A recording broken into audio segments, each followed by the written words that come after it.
আমি যেহেতু শুনেছিলাম সকালবেলা যোগাযোগ রাখছিলাম, আমার কাছে যেহেতু খবর আসে যে 12:30টার সময় ওনার বডি পিস ওয়ার্ল্ডে নিয়ে যাওয়া হবে এবং সেখান থেকে পার্টি যেভাবে সিদ্ধান্ত নেবে সেইভাবে বাদবাকিটা ওনারা করবেন এবং ওনার দেহদান করা আছে।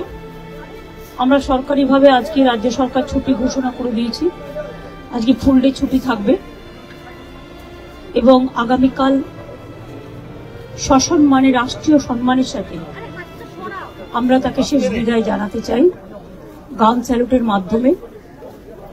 এবং আমি রবীন্দ্রকে এটাও বলেছি, আপনি পার্টির সাথে কথা বলুন, পিস ওয়ার্ল্ডে না রেখে যদি আপনারা ভাবেন যে কারণে পিস ওয়ার্ল্ডে রাখা হচ্ছে, বডিটা ইনভাইম করে রাখলে 72 আওয়ার্স ইন্ট্যাক্ট থাকে, সেক্ষেত্রে আপনারা রবীন্দ্র সদনেও রাখতে পারেন, নন্দনেও রাখতে পারেন, সেখানে অনেক মানুষ আছেন যারা দেখতে পারে, কারণ শেষ দেখা তো সবাই দেখতে চায়। এবং তারপরে দল যা সিদ্ধান্ত নেবে, বিধানসভাতেও নিয়ে যেতে বলেছি, স্পিকার সাহেবও ফোন করেছিলেন ওনাদের। কাজেই উনি দীর্ঘদিন বিধানসভার জনপ্রতিনিধি ছিলেন, মুখ্যমন্ত্রী ছিলেন, লিডার অব দ্য হাউস, এবং তাছাড়াও অনেক ডিপার্টমেন্টের মিনিস্টার ছিলেন দীর্ঘদিন।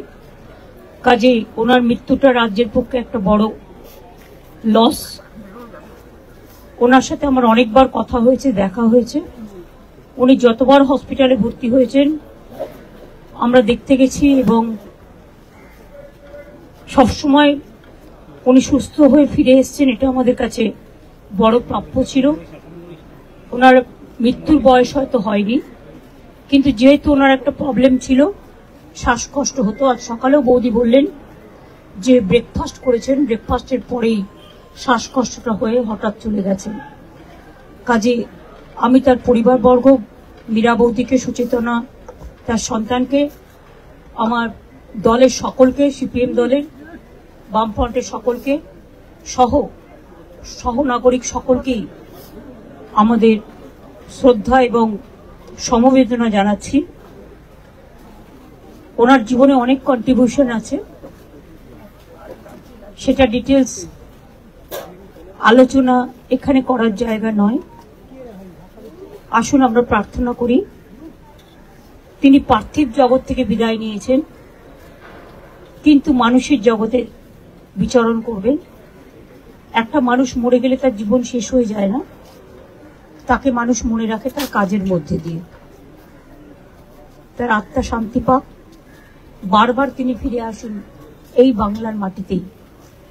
আমি এটুকু বলে আপনাদের সকলকে নমস্কার জানাচ্ছি। আর এই খবরটা শুনে আমি এতটাই টেন্স হয়ে গেছিলাম, দেখুন হাতটা পুরো মানে কিরকম একটা লাগছিল। ফলে আমি এখন বাড়ি ফিরে যাব, ওখান থেকে তারপরে কিছুক্ষণ বাদে চান টান করে তারপরে আমি ঝাড়গ্রামে যাব। আমি Firhad Hakim, CP, DG, CS সকলকে ইনস্ট্রাকশন দিয়ে গেলাম এবং ববি আর অরূপ সারাক্ষণ থাকবে, টোটাল টেক কেয়ার করবে।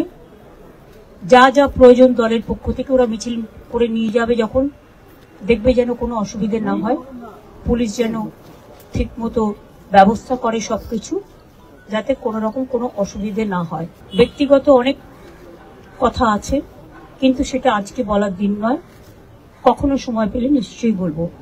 আজকের দিনটা এই সময় তাদের পরিবারের পাশে দাঁড়ানোর দিন এবং দল হারিয়েছে তাদের নেতাকে।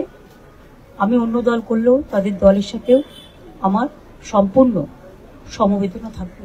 না, আমি যখন আসতাম, যতদিন তিনি ভালো ছিলেন, তিনি অনেক গল্প করতেন, অনেক কথা বলতেন, সেগুলো ব্যক্তিগত লেভেলে। আমি সেসব কথা বাইরে আনতে চাই না। আমার সাথে দেখা হয়েছে সিঙ্গুর আন্দোলনের পরে, গোপাল গান্ধী যখন গভর্নর ছিলেন, একটা সুন্দর পরিবেশে আলোচনা হচ্ছিল। গোপাল গান্ধী তখন জিজ্ঞেস করলেন, আচ্ছা বলুন তো, ভরা থাক গানটার অন্তরাটা কি? উনিও বসেছিলেন, আমিও বসেছিলাম। আমি তখন বলেছিলাম, যে পথে যেতে হবে সে পথে তুমি একা, নয়নে আধার রবে, ধ্যানে আলোক রেখা। এই ঘটনাগুলো আমার মনে পড়ে। আমি যখনই কোনো পরিস্থিতি দেশে বা রাজ্যে হয়েছে যেটা রাজনীতির ঊর্ধ্বে থেকে শান্তি রক্ষা করার জন্য, সেটা আমি সবসময় করেছি।